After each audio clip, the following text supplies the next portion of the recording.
మనసు పరమేశ్వరుణ్ణి పట్టుకోవడం అలవాటైతే విశ్వమును చూసి విశ్వనాథుణ్ణి పట్టుకుంటూ ఉంటుంది. మీరు విశ్వమునందు ఏం దానికి చూపించండి, అది విశ్వనాథుణ్ణి చూస్తుంది. ఏది చూసినా యజమానిని చూడడం మొదలు పెడుతుంది. ఇప్పుడు ఇది ఎందుకు వచ్చింది? దానికి యాంత్రీకరణ చేసింది. దాని బలహీనతగా చేసుకున్నది మనమే.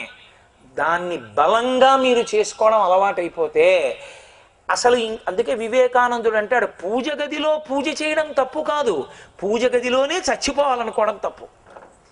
ప్రపంచాన్ని పూజ గది చేసుకోవాలి, ప్రపంచమంతా పూజ గది అయిపోవాలి. శంకరాచార్యుల వారు సౌందర్యలహరిలోని నేర్పుతారు, అసలు పూజ చెయ్యని క్షణం జీవితంలో ఉండదు, ఎప్పుడూ పూజే. అసలు పూజ కాకుండా ఉండదు. ఎలా ఉండదు అని అడిగారు. శంకరులు ఒక జవాబు చెప్పారు, జపో జల్ప శిల్పం సకలమపి ముద్రా విరచన గతి ప్రాదక్షిణ్యాక్రమణమశనాద్యాహుతి విధి ప్రణామ సంవేశ సుఖమఖిలమాత్మార్పణ దృశ సపర్యాపర్యాయస్తవ భవతు ఎన్మే విలసితం అన్నారు. జపో జల్ప శిల్పం. నేను మాట్లాడుతున్నాను అనుకోండి, ఆవిడ ఇక్కడ కదపడం మానినా, ఇక్కడ కదపడం మానినా, ఇక్కడ కదపడం మానినా అయిపోయింది ఉపన్యాసం. నా కదలికలకన్నిటికీ ఆధారం ఆ తల్లి. నేనా మాట్లాడిన వాడిని, నాలో నా తల్లి మాట్లాడుతోందా? నా తల్లి మాట్లాడుతోంది. దీన్ని తరింప చెయ్యాలనుకుంది. ఈ ఉపాధి నాకు ఇచ్చినందుకు దీంతో వీడిది చేశాడన్న పుణ్యాన్ని నాకు కట్టపెట్టాలనుకుంది. దాని చేత చిత్తశుద్ధి కల్పించాలనుకుంది అని దీంట్లోంచి ఆవిడ పలుకుతోంది. పలికి ఈ పాత్రకి శుద్ధత కల్పిస్తోంది. అమ్మా ఎంత అనుగ్రహిస్తున్నావు అమ్మా నన్ను, నేనా మాట్లాడిన వాడిని, నా కర్తృత్వం ఏం లేదు. లోపల పలుకుతున్నదంతా ఆ అమ్మే, ఆ కదలికలన్నీ అమ్మే. అప్పుడు నా మాటలకి ఆధారం ఆవిడే అని నేను అనుకుంటున్నాను అనుకోండి, నేను ఎప్పుడు ఎక్కడ ఏది మాట్లాడినా ఆ తల్లి వల్లేగా మాట్లాడాను. అప్పుడు నేను పూజేనా చేస్తున్నాను? మూలం తెలుసుకున్నప్పుడు పూజేనా? సకలమపి ముద్రా విరచన. నేను ఇలా మాట్లాడుతున్నప్పుడు ఒక్కొక్కసారి చెయ్యి ఇలా తిప్పుతుంటాను, ఒక్కొక్కసారి ఇలా అంటుంటాను, ఒక్కొక్కసారి లోపల అన్నప్పుడు ఇలా అంటుంటాను, పైకంటే ఇలా అంటుంటాను, చెయ్యి కదుపుతూ ఉంటాను. ఈ చేతులు కదపడం అంటే ఎందుకు కదిలాయి? ఒక్కొక్కడు తన చెయ్యి కదలక బలవంతంగా కరెంటు షాక్ పెట్టించుకుని వేల రూపాయల ఔషధములు తింటున్నవాడు ఉన్నాడు. పరదేవత అనుగ్రహం వల్ల కదూ నా చేతులు కదులుతున్నాయి. ఆ తల్లి అనుగ్రహం లేకపోతే ఎలా కదులుతాయి ఈ చేతులు? అమ్మ అనుగ్రహం కదులుతున్నాయి. అమ్మ అనుగ్రహంతో కదిలే ఈ చెయ్యి ఎప్పుడు ఇలా మాత్రం చూపించకూడదని నేను అనుకున్నాను అనుకోండి, అప్పుడు నా కదలికల యందు నేను పరదేవతని చూస్తే నేను పూజే చేశాను.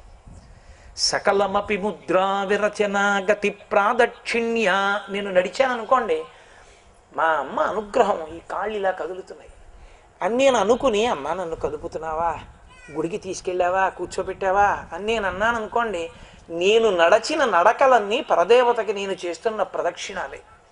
నేను తినేటప్పుడు ఇక్కడున్న పరదేవత అందుకుంటోందని జాగ్రత్తగా మౌనంగా భగవన్నామని చెప్తూ పుచ్చుకున్నాను అనుకోండి, క్రమణమశనాద్యాహుతి విధి. నేను యజ్ఞం చేస్తున్నవాడిని. ఆ భోజనం చేసిన కాసేపు నేను భోజనం చేశానని వెయ్యరు, నేను యజ్ఞం చేశాను.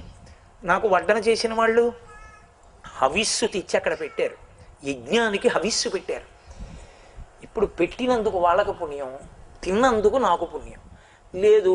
లౌకికంగా తిన్నాను, అమర్యాద, ఎవరికి అభ్యున్నతి దానివల్ల ఎవరికీ ఉండదు. కాబట్టి తినేటప్పుడు పరదేవతని తలుచుకుని తింటున్నావు, పూజే. పడుకునేటప్పుడు 11 మాటలు శివనామని చెప్పి నిద్రపోయావు, నిద్రా సమాధి స్థితి, అది సమాధి స్థితి. నిద్ర లేస్తూనే స్థితికారుడు కాబట్టి జాగృతిలో 3 మాటలు శ్రీహరి శ్రీహరి శ్రీహరి అంటూ నిద్ర లేవాలి. నిద్ర లేచాక మొట్టమొదట కంఠంలోంచి ఇంకా ఏ మాట రాకూడదు, శ్రీహరి శ్రీహరి శ్రీహరి అని లేవాలి. ఆయన నిద్ర లేచారని ఎలా తెలుస్తుందంటే, ఒకవేళ గదిలోంచి శబ్దం వినబడితే ఆయన నోటి వెంట మొట్టమొదట పలికే మాట శ్రీహరి శ్రీహరి శ్రీహరి అని లేస్తారు. అలాగే లేవాలి. నిద్రపోయేటప్పుడు 11 మాటలు శివనామని చెప్పి పడుకోవాలి. నిద్రా సమాధి స్థితి సంచార పదయో ప్రదక్షిణ విధి స్తోత్రాన్ని సర్వాగిర అని వేరొక చోట అంటారు మానస పూజలో. కాబట్టి పూజ చేయుట. ఇప్పుడు మనసు ఏం చేసింది? ఇంతకుముందు చెయ్యవే అంటే పారిపోయింది. ఇప్పుడు ఏం చేస్తున్నా పరదేవతని చూస్తోంది, ప్రతిదాని యందు చూస్తోంది. ఇప్పుడు ఎక్కడ నీ ఊపిరాగిపోతే నీకు నష్టం? నువ్వు పూజ చేయకుండా ఎప్పుడున్నావు? నువ్వు ఎక్కడ చచ్చిపోయావో అక్కడ పూజా మందిరంలోనే చచ్చిపోయావు. నువ్వు పూజ చేస్తూనే చచ్చిపోయావు, పూజ చేస్తూనే వదిలిపెట్టేశావు శరీరం. అప్పుడు ఏమవుతావు? పరదేవత ఎందుకు కలిసిపోతావు అంతే. ఇక మళ్ళీ వచ్చే అవకాశం ఉండదు. అది అలవాటైందనుకోండి, మనసు ఎప్పుడూ మూలాన్ని పట్టుకుంటూనే ఉంటుంది. అలా పట్టుకోవడానికి తర్ఫీదు ఇవ్వడానికి పూజ. పూజ అనేది మానేమని నేను చెప్పట్లేదు, బతికున్ననాళ్ళు చెయ్యాలి. కానీ అది చిట్ట చివరికి ఎటెళ్ళాలి అంటే మనసు అధ్యవసాయంతో అంతటా పరమేశ్వరుణ్ణి చూడడంలో కృతకృత్యం అవ్వాలి. దీనికి పైమెట్టు ఒకటి ఉంటుంది, దాన్ని ధ్యానము అంటారు. మనసు అటు ఇటు వెళ్ళిపోతోంది కదా, మధ్య మధ్యలో ఉపచారానికి మధ్యలో అటు ఇటు వెడుతోంది కదా, అది ఒకప్పుడు ఒక పెద్ద కోరిక చెప్తుంది. అలా ఇటు అటు వెళ్ళడం నాకు ఇష్టం లేదు, నేను అలా ఈశ్వరుణ్ణే చూడాలనిపిస్తోంది. నువ్వు మళ్ళీ మధ్యలో హస్తయోహో అర్ఘ్యం సమర్పయామి అని నేనేదో చక్కగా చేతుల వంక చూస్తూ ఉంటే మళ్ళీ ఒక క్షణం ఆగి పాదయోహో పాద్యం తప్ప నన్ను విసిగించుకో. నన్ను చక్కగా అలా చేసుకొని నన్ను అలా చూస్తూ ఉండని, నేను ఏదో అలా చూస్తూ ఉంటాను, రమిస్తాను అందనుకోండి. ధ్యానం అసలు ధ్యానం బలవంతంగా రుద్దకూడదు. మీ మనసు మిమ్మల్ని అడగాలి, అయ్యా నేను అది చేద్దాం అనుకుంటున్నాను రా కాసేపు కూర్చోరా నాయన అనాలి. అంటే ఇప్పుడు ధ్యానమునకు యోగ్యమైనటువంటి గది ఉండాలి. ఎక్కడ పడితే అక్కడ ధ్యానం చేయకూడదు. ఎందుకో తెలుసా? ఎక్కడ చెయ్యకూడదో అక్కడ ధ్యానం చేస్తే హెల్యూసినేషన్స్ అంటారు, వైక్లభ్యాలు వస్తాయి మనసులో. ఒక్కొక్కసారి చిన్న మతిభ్రమణంలా కూడా వస్తుంది.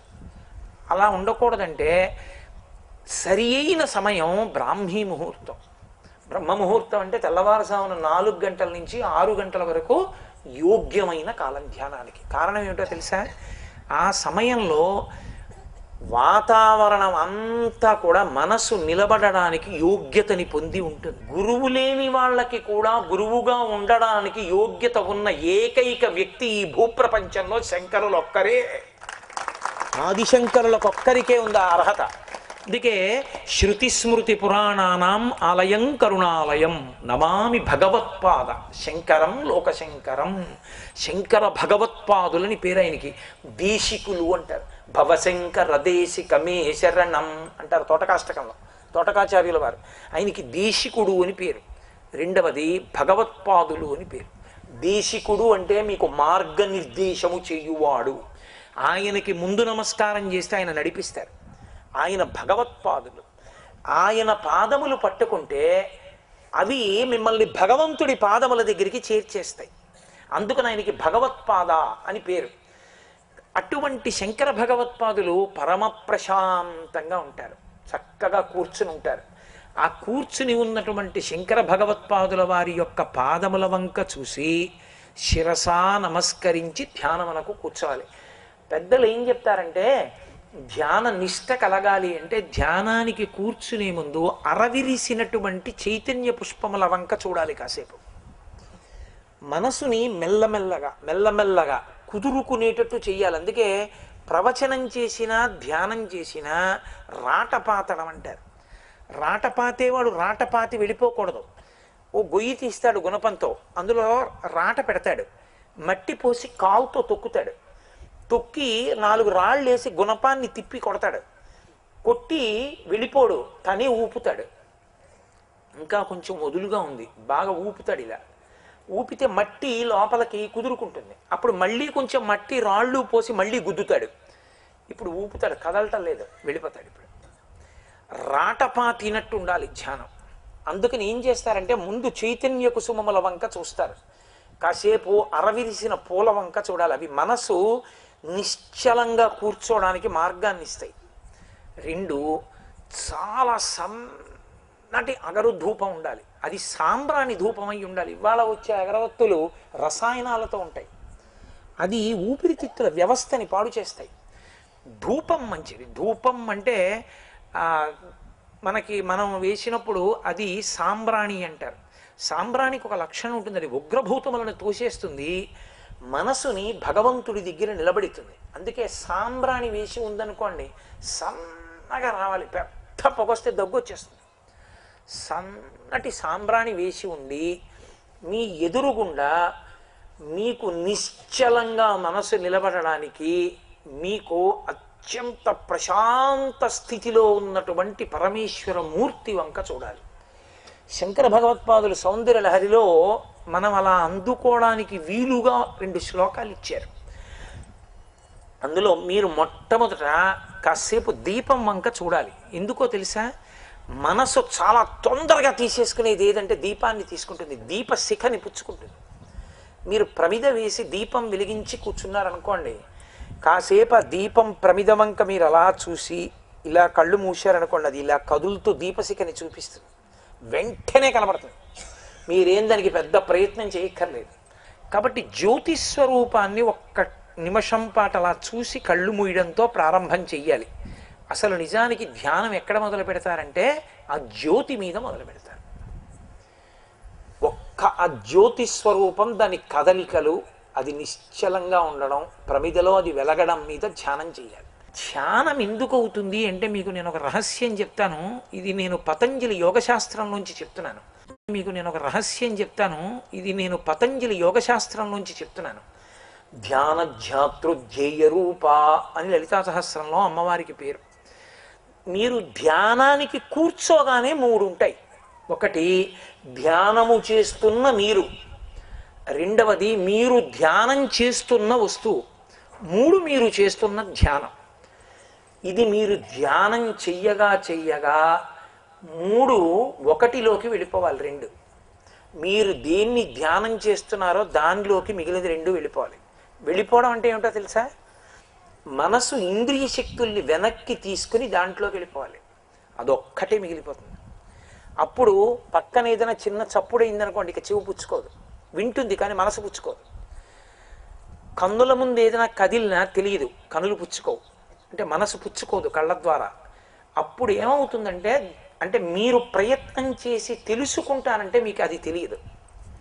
ఎందుకంటే అది ధ్యానంలోనే సిద్ధిస్తుంది. ముక్కులో కుడివైపు ఇడ, ఇటు పింగళ అంటారు, మధ్యలో సుషుమ్న అగ్నినాడి ఉంటుంది. కుడి చేతి వైపు ఉండేటటువంటి ముక్కుకి సూర్యనాడి, ఎడం చేతి వైపు చంద్రనాడి ఉంటుంది. మీరు లౌకికమైన విషయాల్ని దేని గురించి ఆలోచన చేసినా ఎడం ముక్కులో ఉన్నటువంటి చంద్రనాడి వైపు నుంచి గ్రహించి సూర్యనాడి వైపు నుంచి వదిలిపెట్టేసుకుంటారు.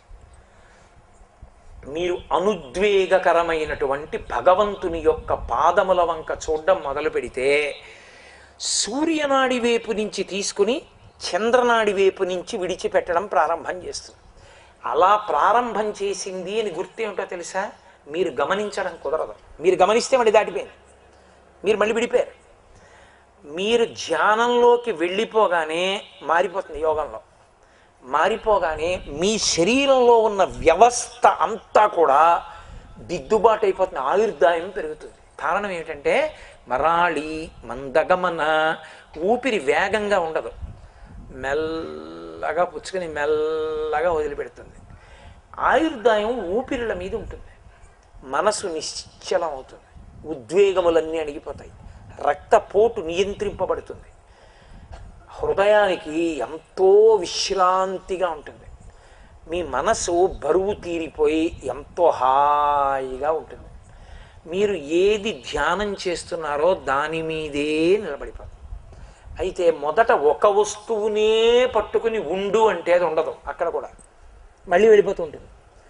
అందుకని ధ్యానంలో ఏం చేస్తారంటే మొదట ధ్యానం చేసేటప్పుడు కదలికలకు అవకాశం ఇస్తూ ధ్యానం చేస్తారు. కానీ పూజలో ఉపచారానికి మధ్యలో వ్యవధానం ఉండదు. కదా కాళే మాథ కదయ కలిత లక్తకరసం పిబేయం విద్యార్థి తవ చరణ నిర్మేజన జలం ప్రకృత్యామూకానామపి చ కవిత కారణతయా కథా దత్తే వాణి ముఖ కమలతాంబూల రసతాం. ధ్యానం మీరు ప్రారంభం చేశారనుకోండి, అది భవ్య వస్తువై ఉండాలి. ఏమన్నా మా అబ్బాయి మీద చెయ్యొచ్చా అని అడిగారు అనుకోండి, వద్దు అని నేను అనకూడదు, కానీ అది మీకు క్షేమం కాదు. ఎందుకో తెలుసా? ఉద్వేగం ఉంటుంది. అది శాశ్వతము కాదు ఏది లోకంలో. కానీ మీకు క్షేమం అంటే జీవుడికి అభ్యున్నతినిచ్చేది పరమేశ్వర స్వరూపం ఒకటే. అందుకే శివానంద లహరిలో శంకరాచార్యులు వారు అంటారు, కదామా త్వాం దృష్ట్వా గిరిశతవ భవ్యాంఘ్రియుగళం అంటారు. భవ్యాంఘ్రియుగళం, పరమేశ్వరుని యొక్క పాదములు భవ్యములు, క్షేమదాయకములు. ధ్యానం అంటే ఎలా ఉంటుందో తెలుసా? చాలా చిన్న శిక్షణ ఇచ్చారు శంకరులు, కానీ అపరిమిత ప్రయోజనాన్ని ఇచ్చేశారు దాంట్లో. మీరు పరదేవత మీ ఎదురుగుండా కూర్చుంది, పార్వతీ పరమేశ్వరులు ఇద్దరూ కూర్చుని ఉన్నారు. పాదపీఠం గుండ్రంగా ఉంది, ఎర్రటి మెత్తటి పరుపు. శంకరుడు తన 2 పాదములు కిందకి పెట్టాడు. మీరు ప్రార్థించారు, ఈశ్వర మీ 2 పాదములు పెట్టండి. ఆయన పాదాలు 2 తీసి కింద దాని మీద పెట్టారు. అమ్మవారు 2 పాదాలు కింద పెట్టింది. ఇప్పుడు నాకు ఒకటి చెప్పండి, మీరు కాళ్ళు లాగి పెడతారా? ఆవిడ్ని ప్రార్థిస్తే పెడుతుందా? ఆవిడ పెట్టాలి కదా, ఆయన పెట్టాలి. మీరు కాళ్ళు లాక్కోలేరుగా. ఇప్పుడు మీరు వెళ్ళి ముందు దగ్గర కూర్చుని, అమ్మా ఒక్కసారి కాళ్ళు చాపండి, కడుక్కుంటానమ్మా అన్నారు. అంటే వాళ్ళిద్దరూ కాళ్ళు చాపారు. ఇప్పుడు మీరు ఏం చెయ్యాలి కడగాలంటే? ఓ బంగారు పళ్ళని తీసుకొచ్చి అమ్మా ఇందులో కొద్దిగా మల్లె పువ్వులు చల్లానమ్మా, దాని మీద మీ 2 పాదాలు పెట్టండి అమ్మా అన్నారు. పాదాలు పెట్టండి అమ్మా అంటే అందుకే కదా అని మొదలుపెట్టారు శంకరాచార్యులు. ఎప్పుడు అని అడిగారు. ఎప్పుడు అంటే కాళ్ళు కడిగేయడం కాదు, అందులోని అంగములను నువ్వు ఎప్పుడు పరిశీలనం చేస్తావు. ఇప్పుడు కాళ్ళు కడుగుతావా, సరే కడుగు అని పార్వతీ పరమేశ్వరులు ఏం చేయాలి? పాదపీఠం మీద ఉన్న పాదాలని కొద్దిగా పైకెత్తాలి కదా, కింద పళ్ళెం పెట్టాలి. ఏం చేయాలి ఆవిడ? ఓసారి ఇలా పైకెత్తి సరే పళ్ళెం పెట్టాను, పళ్ళెం పెట్టాక మళ్ళీ పళ్ళెంలో పాదాలు పెట్టాలి. పెట్టిన తర్వాత మీరేం చేయాలి? పాదాలు కడగాలంటే నీళ్లు పొయ్యాలి. మీరు పోసి మీరు కడుక్కోవడం కాదు, అందుకోసం కాదు, మీరు గృహస్థాశ్రమంలో ఉన్నది. మీ భార్య పొయ్యాలి, మీరు కడగాలి.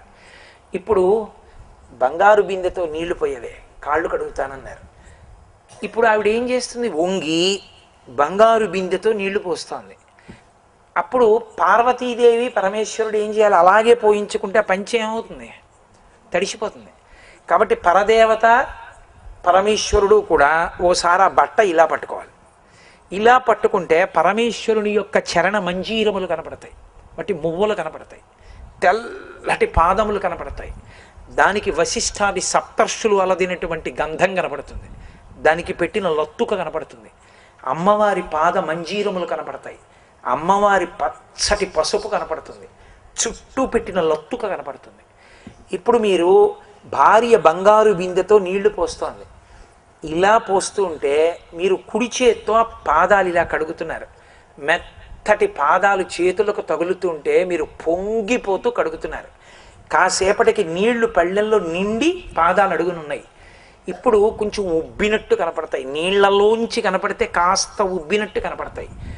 ఇప్పుడు మీరు 2 పాదాలు కుడి చేత్తో కడుగుతున్నారు. కడుగుతున్నప్పుడు పరమశివుడి పాదాలకి వెనకాతల చేయి పెడితే ఆయన మంజీరం మీకు తగులుతుందా? తగిలితే బాగా కడగాలని ఎడం చేత్తో ఆయన మంజీరాన్ని మీరు ఇలా ఎత్తి పట్టుకుని కడిగారు. కడిగి మళ్ళీ 2వ చేత్తో 2వ మంజీరాన్ని ఎత్తి పట్టుకుని కడిగారు.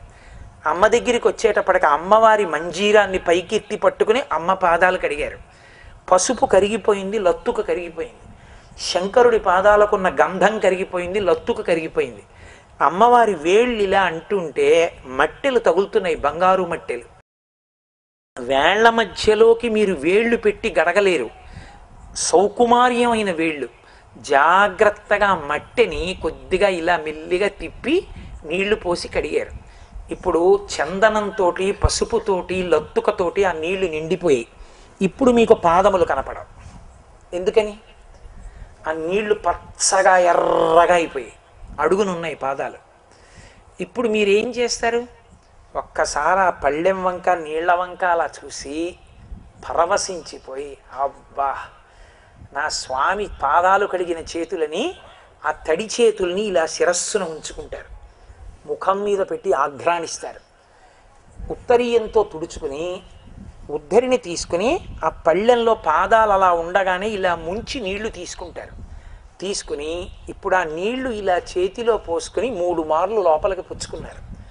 ఆ నీళ్లు సువాసనలు వెదజల్లుతుంటాయి. ఎందుకని? శంకరుడి గంధం ఉంది, లత్తుకుంది, పరదేవత పసుపు ఉంది, పరదేవత లత్తుకుంది. ఇప్పుడు ఆ నీళ్లు ఎంత ఎర్రగా ఉన్నాయన్నారంటే శంకరాచార్యులు వారు, సరస్వతీదేవి తాంబూల చర్వణం చేసినప్పుడు నోటిలోని లాలాజనం ఎంత ఎర్రగా ఉంటుందో అంత ఎర్రగా ఉన్నాయి. అవి ఇలా దగ్గరకి తీసుకుంటే గుమ గుమలాడిపోతున్నాయి. 3 మార్లు పుచ్చుకుని చేయి కడుక్కున్నారు. ఆ పాత్రలో నీళ్లు తీసి మీ భార్యకి ఇచ్చారు 3 మార్లు. ఆమె కూడా పుచ్చుకొని ఆనంద బాష్పాలు కారుస్తూ, అబ్బా ఏమండి ఎంత గొప్ప దర్శనం చేశామండి అంది.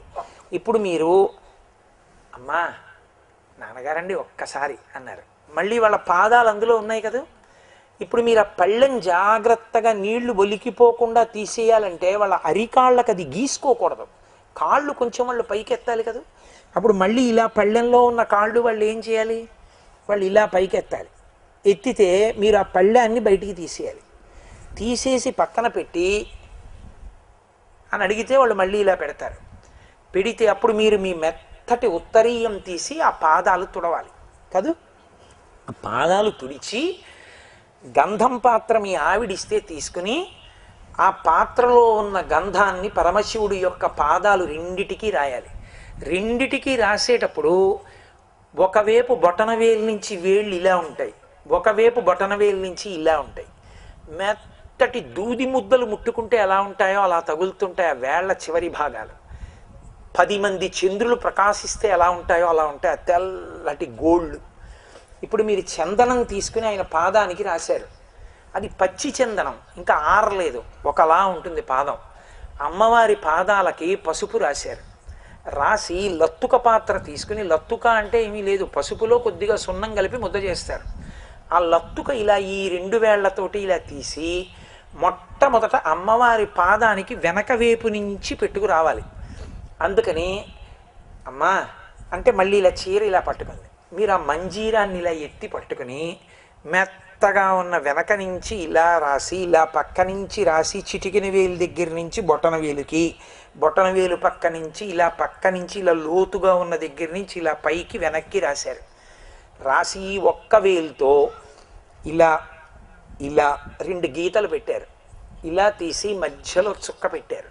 అబ్బా ఎంత అందంగా ఉందమ్మా, పసుపు రాసి లత్తుక రాసిన నీ పాదాలు.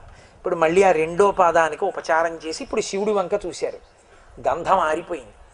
గంధం ఆరిపోయి అసలే తెల్లటివాడు, దాని మీద చందనం పచ్చగా తెల్లగా ప్రకాశిస్తున్నాయి. ఇప్పుడు లత్తుక తీసుకుని ఆయన పాదాలకి కూడా అలిది మధ్యలో 2 గీతలు పెట్టి బొట్లు పెట్టారు. ఇప్పుడు ఆ పాద ద్వంద్వాన్ని చూశారు. ఊరుకోగలరా? శంకరులు ఇక్కడ వరకు చెప్పారు మొదట.